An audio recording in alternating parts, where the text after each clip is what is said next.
چلنا شروع کر دیا، مگر اس کو باہوں میں باہیں ڈال کر چلنے میں سخت اعتراض تھا۔ وہ اسے زیادتی سمجھتی تھی، اس لیے کہ موسم گل نہیں تھا۔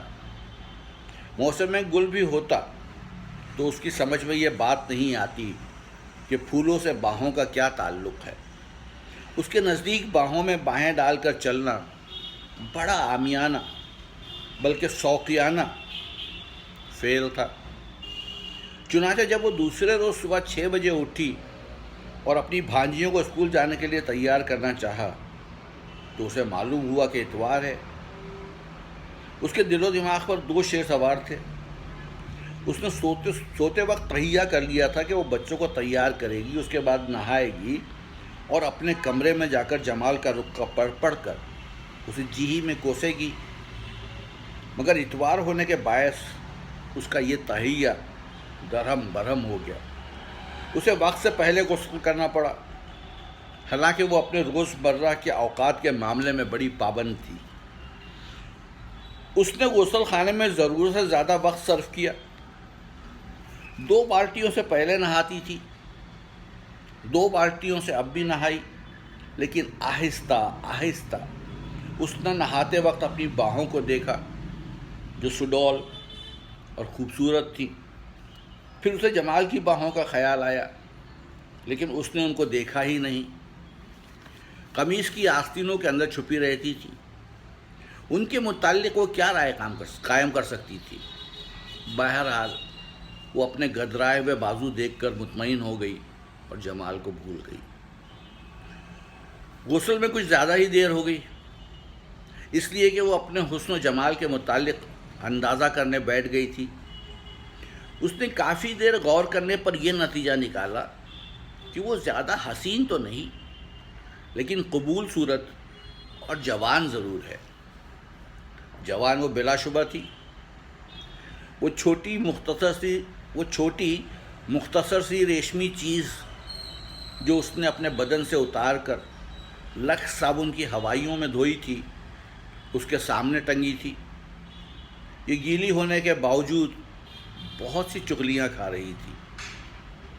اس کے بعد روڑے میں لپٹا ہوا ایک اور خط آیا۔ اس میں بے شمار اشعار تھے۔ شعروں سے اسے نفرت تھی، اس لیے کہ وہ انہیں محبت کا عامیانہ ذریعہ اظہار سمجھتی تھی۔ خط آتے رہے، زینت وصول کرتی رہی، لیکن اس نے کوئی جواب نہ دیا۔ وہ محبت کے شدید جذبے کی قائل نہیں تھی۔ اس کو جمال پسند تھا، اس لیے کہ وہ خوش شکل اور صحت مند جوان تھا۔ اس کے متعلق وہ لوگوں سے یہ بھی سن چکی تھی کہ بڑے اچھے خاندان کا لڑکا ہے، شریف ہے۔ اس کو اور کسی لڑکی سے کوئی واسطہ نہیں رہا۔ غالباً یہی وجہ تھی۔ ایک دن اس نے اپنی نوکرانی کے 10 سالہ بچے کے ہاتھ اس کو یہ رقعہ لکھ کر بھیج دیا: آپ کی رقعہ نویسی پر مجھے اس کے سوا اور کوئی اعتراض نہیں کہ یہ شعروں میں نہ ہوا کرے۔ مجھے ایسا لگتا ہے کہ کوئی مجھے چاندی اور سونے کے ہتھوڑوں سے کوٹ رہا ہے۔ یہ خط لکھنے کے بعد جمال نے اشعار لکھنے چھوڑ دیے، لیکن اس کی نثر ان سے بھی کہیں زیادہ جذباتی ہو گئی۔ زینت کی طبع پر یہ بھی گراں گزری۔ وہ سوچتی ہے کیسا آدمی ہے۔ وہ رات کو سوتی تو اپنا کمرہ بند کر کے قمیض اتار دیتی تھی، اس لیے کہ اس کی نیند پر یہ ایک بوجھ سا ہوتا تھا، مگر جمال تو اس کی قمیض کے مقابلے میں کہیں زیادہ بوجھل تھا۔ وہ اسے کبھی برداشت نہ کر سکتی تھی، لیکن اس کو اس بات کا کامل احساس تھا کہ وہ اس سے والہانہ محبت کرتا ہے۔ یہی وجہ ہے کہ زینت نے جمال کو کئی موقع دیے کہ وہ اس سے ہم کلام ہو سکے۔ وہ اس سے جب پہلی بار ملا تو وہ کانپ رہا تھا۔ کانپتے کانپتے ڈرتے ڈرتے اس نے ایک ناول بغیر عنوان کے اپنی جیب سے نکالا اور زینت کو پیش کیا: اسے پڑھیے۔ میں اس سے آگے وہ کچھ نہ کہہ سکا اور کانپتا لرزتا زینت کے گھر سے نکل گیا۔ زینت کو بڑا ترس آیا، لیکن اس نے سوچا کہ اچھا ہوا، اس لیے کہ اس کے پاس زیادہ وقت تخلیے کے لیے نہیں تھا۔ اس کے ابا ٹھیک 7:30 بجے آنے والے تھے اور جمال 7:15 بجے چل دیا تھا۔ اس کے بعد جمال نے ملاقات کی، اس کے بعد جمال نے ملاقات کی درخواست کی تو زینت نے اسے کہہ بھیجا کہ اسے پلازا میں شام کے پہلے شو شروع ہونے سے 10 منٹ پہلے مل سکے گی۔ زینت وہاں 15 منٹ پہلے پہنچی۔ جو سہیلی اس کے ساتھ تھی اس کو کسی بہانے سے ادھر ادھر کر دیا۔ 10 منٹ اس نے باہر گیٹ کے پاس جمال کا انتظار کیا۔ جب وہ نہ آیا تو کسی تقدر کے بغیر وہاں سے ہٹی اور اپنی سہیلی کو تلاش کر کے اندر سنیما میں چلی گئی۔ جمال اس وقت پہنچا جب وہ فرسٹ کلاس میں داخل ہو رہی تھی۔ زینت نے اسے دیکھا، اس کے ملتجی چہرے اور اس کی معافی کی خواستگار آنکھوں کو، مگر اس نے اس کو گیٹ کیپر کی بھی حیثیت نہ دی اور اندر داخل ہو گئی۔ شو چونکہ شروع ہو چکا تھا، اس لیے اس نے اتنی نوازش کی کہ جمال کی طرف دیکھ کر گیٹ کیپر سے کہا، معاف کیجیے گا، ہم لیٹ ہو گئے۔ جمال شو ختم ہونے تک باہر کھڑا رہا۔ جب لوگوں کا ہجوم سنیما کی بلڈنگ نے اگلا تو اس نے زینت کو دیکھا۔ آگے بڑھ کے اس سے بات کرنا چاہی، مگر اس نے اس کے ساتھ بالکل اجنبیوں سا سلوک کیا۔ چنانچہ اسے مایوس گھر لوٹنا پڑا۔ اس کو اس بات کا شدید احساس تھا کہ بال بنوانے اور نہا دھو کر کپڑے پہننے میں اسے دیر ہو گئی تھی۔ اس نے رات کو بڑی سوچ بچار کے بعد ایک خط لکھا جو معذرت نامہ تھا اور زینت کو پہنچا دیا۔ یہ خط پڑھ کر جب وہ مقررہ وقت پر کوٹھے پر آئی اور جمال نے اس کے تیوروں سے محسوس کیا کہ اسے بخش دیا گیا ہے، اس کے بعد خط و کتابت کا سلسلہ دیر تک جاری رہا۔ زینت کو جمال سے یہ شکایت رہتی کہ وہ خط بہت لمبے لکھتا ہے، جو ضرورت سے زیادہ جذبات سے پر ہوتے ہیں۔ وہ اختصار کی قائل تھی۔ محبت اس کو بھی جمال سے ہو چکی تھی، مگر وہ اس کے اظہار میں اپنی طبیعت کے موافق کفایت برتتی تھی۔ آخر ایک دن ایسا آیا کہ زینت شادی پر آمادہ ہو گئی، مگر ادھر ادھر دونوں کے والدین رضامند نہیں ہوتے تھے۔ بہرحال بڑی مشکلوں کے بعد یہ مرحلہ طے ہوا اور جمال کے گھر زینت دلہن بن کر پہنچ گئی۔ حجرے عروسی سجا ہوا تھا، ہر طرف پھول ہی پھول تھے۔ جمال کے دل و دماغ میں ایک طوفان برپا تھا عشق و محبت کا۔ اس نے چنانچہ عجیب و غریب حرکتیں کی۔ زینت کو سر سے پاؤں تک اپنے ہونٹوں کی سجدہ گاہ بنا ڈالا۔ زینت کو جذبات کا یہ بے پناہ بہاؤ پسند نہ آیا، وہ اکتا گئی۔ ٹھیک 10 بجے سو جانے کی عادی تھی۔ اس نے جمال کے تمام جذبات ایک طرف جھٹک دیے اور سو گئی۔ جمال نے ساری رات جاگ کر کاٹی۔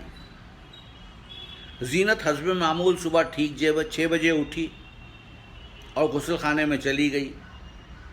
باہر نکلی تو اپنے ٹخنوں تک لمبے بالوں کا بڑی چابک دستی سے جوڑا بنانے میں مصروف ہو گئی۔ اس دوران وہ صرف ایک مرتبہ جمال سے مخاطب ہوئی اور کہا، ڈارلنگ، مجھے بڑا افسوس ہے۔ جمال اس ننھے سے جملے سے ہی خوش ہو گیا، جیسے کسی بچے کو کھلونا مل گیا ہو۔ اس نے دل ہی دل میں اس فضا کو چومنا شروع کر دیا جس میں کہ زینت سانس لے رہی تھی۔ وہ اس سے والہانہ طور پر محبت کرتا، اس قدر شدید انداز میں کہ اس کی مقدار پسند طبیعت برداشت نہیں کرتی تھی۔ وہ چاہتی تھی کہ ایک حد مقرر ہو جائے وہ چاہتی تھی کہ ایک حد مقرر ہو جائے جس کے مطابق جمال اپنے عشق و محبت کا اظہار کرے۔ ایک دن اسے جمال سے کہا، آپ مجھ سے یقیناً ناراض ہو جاتے ہوں گے کہ میری طرف سے آپ کی محبت کا جواب تارکے سے اختصار میں ملتا ہے، لیکن میں مجبور ہوں، میری طبیعت ہی کچھ ایسی ہے۔ آپ کی محبت کی میں قدر کرتی ہوں، مجھے بھی آپ سے پیار ہے، لیکن پیار مصیبت نہیں بن جانا چاہیے، آپ کو اس کا خیال رکھنا چاہیے۔ جمال نے بہت خیال رکھا، ناپ تول کر اپنی بیوی سے محبت کرنے کی صحیح کی، مگر ناکام رہا۔ وہ طبعاً انتہا پسند تھا۔ نتیجہ یہ ہوا کہ ان دونوں میں ناچاقی ہو گئی۔ زینت نے سوچا کہ طلاق ہی بہترین صورت ہے جو بدمزگی دور کر سکتی ہے۔ چنانچہ جمال سے علیحدگی اختیار کرنے کے بعد اس نے طلاق کے لیے جمال کو کہلوا بھیجا۔ اس نے جواب دیا کہ مر جائے گا مگر طلاق نہیں دے گا۔ وہ اپنی محبت کا گلا ایسے بے رحم طریقے سے گھونٹنا نہیں چاہتا تھا۔ زینت کے لیے جمال کی یہ محبت بہت بڑی مصیبت بن گئی تھی۔ اس نے اس سے چھٹکارا حاصل کرنے کے لیے عدالت سے رجوع کیا۔ عدالت میں پہلے روز جب فرقین حاضر ہوئے تو عجب تماشا ہوا۔ جمال نے زینت کو دیکھا تو اس کی حالت غیر ہو گئی۔ اس کے وکیل نے مجسٹریٹ سے درخواست کی کہ سماعت دوسری تاریخ پر ملتوی کر دی جائے۔ زینت کو بڑی کوفت ہوئی، وہ چاہتی تھی کہ جلد کوئی فیصلہ ہو۔ اگلی تاریخ پر جمال حاضر عدالت نہ ہوا۔ زینت کو معلوم ہوا کہ وہ بیمار ہے۔ دوسرے مہینے کی تاریخ پر بھی وہ نہ آیا تو زینت نے ایک رقعہ لکھ کر جمال کو بھیجا کہ وہ اسے پریشان نہ کرے اور اب کی جو تاریخ مقرر ہوئی ہے اس پر ضرور آئے اور ٹھیک وقت پر آئے۔ تاریخ 16 اگست تھی۔ رات سے موسلا دھار بارش ہو رہی تھی۔ زینت حسب معمول صبح 6 بجے اٹھی، نہا دھو کر کپڑے پہنے اور اپنے وکیل کے ساتھ تانگے میں عدالت پہنچ گئی۔ اس کو یقین تھا کہ جمال وہاں موجود ہوگا، اس لیے کہ اس نے اس کو لکھ بھیجا تھا کہ وقت پر پہنچ جائے۔ مگر جب اس نے ادھر ادھر نظر دوڑائی اور اسے جمال نظر نہ آیا تو اس کو بہت غصہ آیا۔ مقدمہ اس دن سر فہرست تھا۔ مجسٹریٹ نے عدالت میں داخل ہوتے ہی تھوڑی دیر کے بعد جمال اور زینت کو بلایا۔ زینت اندر جانے ہی والی تھی کہ اس کو جمال کی آواز سنائی دی۔ اس نے پلٹ کر دیکھا تو اس کا دل دھک سے رہ گیا۔ اس کا چہرہ خون میں لتھڑا ہوا تھا، بالوں میں کیچڑ، کپڑوں پر خون کے دھبے۔ لڑکھڑاتا ہوا اس کے پاس آیا اور معذرت بھرے لہجے میں کہا، زینت، مجھے افسوس ہے کہ میری موٹر سائیکل پھسل گئی اور میں… جمال کے ماتھے پر گہرا زخم تھا جس سے خون نکل رہا تھا۔ زینت نے اپنا دوپٹہ پھاڑا اور پٹی بنا کر اس پر باندھ دی اور جمال نے جذبات سے مغلوب ہو کر وہیں عدالت کے باہر، جہاں سینکڑوں آدمی موجود تھے، زینت کا منہ چوم لیا۔ اس نے کوئی اعتراض نہ کیا بلکہ اپنے وکیل سے کہا کہ وہ طلاق لینا نہیں چاہتی، مقدمہ واپس لے لیا جائے۔ جمال 10 دن اسپتال میں رہا۔ اس دوران زینت اس کی بڑی محبت سے تیمارداری کرتی رہی۔ آخری دن جب جمال مشین پر اپنا وزن دیکھ رہا تھا تو اس نے زینت سے دبی زبان میں پوچھا، میں اب تم سے کتنی محبت کر سکتا ہوں؟ زینت مسکرائی، 1 من۔ جمال نے وزن کرنے والی مشین کی سوئی دیکھی اور زینت سے کہا، مگر میرا وزن تو 1 من 30 سیر ہے، میں یہ فالتو 30 سیر کہاں غائب کروں؟ زینت ہنسنے لگی۔ یہ تھی آج کی کہانی۔ کل پھر آؤں گا، تب تک کے لیے اجازت دیجیے۔